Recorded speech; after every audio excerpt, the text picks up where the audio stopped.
let's talk a bit about some of the most important elements of communication. Now, we all know that communication is important in the workplace, in our personal lives, in pretty much everything that we do. And communication involves a number of different things. It can have to do with writing things out, whether online, in our courses, in our social networks, or it can involve speaking to people, giving a presentation, or having a small group talk. We require communication when we're doing group projects, when we're trying to accomplish something with a team, or even when we're trying to persuade someone to see things our way, maybe when we're trying to land a job, or trying to make a friendship, or some other kind of connection. The question is, what do all of these different acts of communication have in common? And are there any principles that we can draw upon to improve our ability to communicate effectively in each one of the different kinds of situations that we'll find ourselves in? I'm happy to say that there are some general principles that apply in virtually every act of communication that we can think of. Whether we're writing something, delivering a presentation, whether we're communicating in person or electronically. One of the things that is common to every single act of communication is who is involved. One constant is you, the writer, the speaker, the individual who's sending out a message for someone else to receive. You're always there whenever you're trying to communicate something. So understanding something about who you are, what you bring to the table, is extremely important. The other element that's always there in every single act of communication is an audience. Even in cases where you're just writing something for yourself, if it's a diary or a journal entry or a blog entry or something like that, you're still treating yourself as the audience.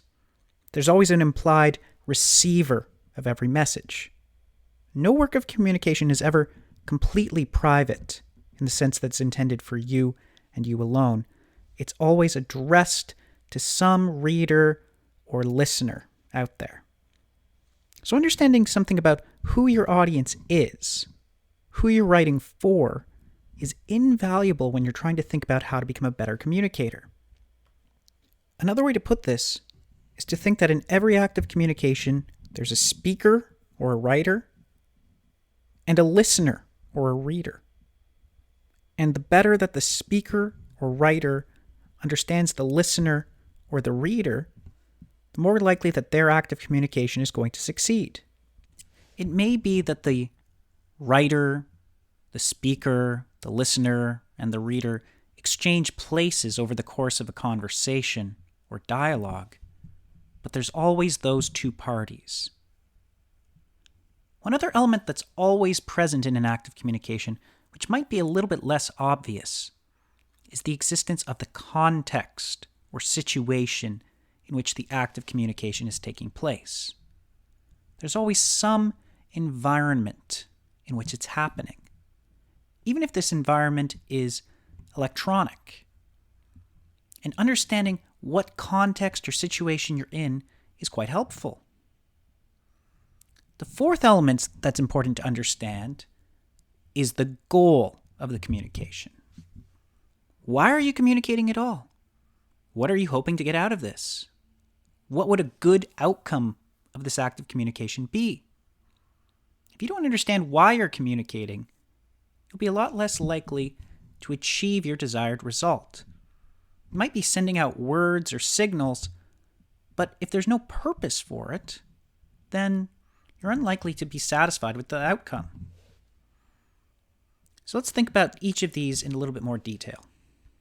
Let's begin by thinking about how understanding some elements of yourself can help you to improve your communication skills. It's always essential to know what your strengths and weaknesses are. What are you good at? What do you find more challenging? It may be that you want to improve on some of your weaknesses, but if possible, you may be able to avoid bringing them into play at all. You want to present the best version of yourself whenever you can. Try to think about how you can persuade your audience that you are someone to take seriously, that the messages that you're sending out are legitimate, they're well thought out, there's something that ought to be taken very seriously. So consider, what's something that you will feel passionate writing about? What's something you can speak about persuasively, compellingly? What's something that you know more about than someone else? What details in your background are relevant? How can you use who you are, your unique story, to your advantage? Whenever possible, you want to maximize your strengths, minimize your weaknesses, put yourself in the best position to succeed. Think a little bit about what distinguishes you from other people. Whenever you're trying to communicate, think about, what can I say or what can I write that someone else in my same situation would be unlikely to say effectively? What can I do that sets me apart from the mass of papers on my professor's desk, from the mass of applications in my prospective employer's inbox? What can I do in order to make myself stand out in the best possible way? Next, let's think a little bit about your audience. Good writing, good speaking tends to be audience-centered. Consider, what is my audience expecting me to say or write? What's the cost of entry, as it were? What do I need to be able to demonstrate in order for them to take me seriously and to listen to what I have to say? Sometimes it can be useful to subvert your audience's expectations and to do something a little bit different than what they had in mind.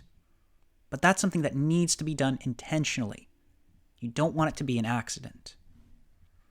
Think carefully about what your audience's attitudes toward you are likely to be. Is your audience composed of people who already are on your side, who already have a positive perspective of you and are likely to take you very seriously? Or is it something of a hostile audience who need to sway to see things your way? Do you need to dispel some illusion that they might have of you? What does the audience need and want? How can you present your information in a way so that it fulfills their needs, so that it fills in some gap that they might have in their knowledge or something else that they require? What sort of language or style is best going to speak to your audience? Is your audience composed of experts who know a lot about the topic you're discussing? Is it composed of lay people who don't really have any background in the issue at hand? These are things that you really want to consider in order to make sure that the words that you choose in your communication, the way that you shape your presentation, the emotions that you want to convey are carefully tailored to your audience's specifications.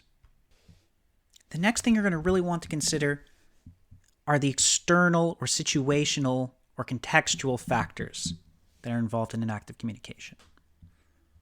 How much time do you have to get things done? Do you need to write something very quickly? Or do you have time to make every single detail count? Do you have 20 pages to talk about a topic?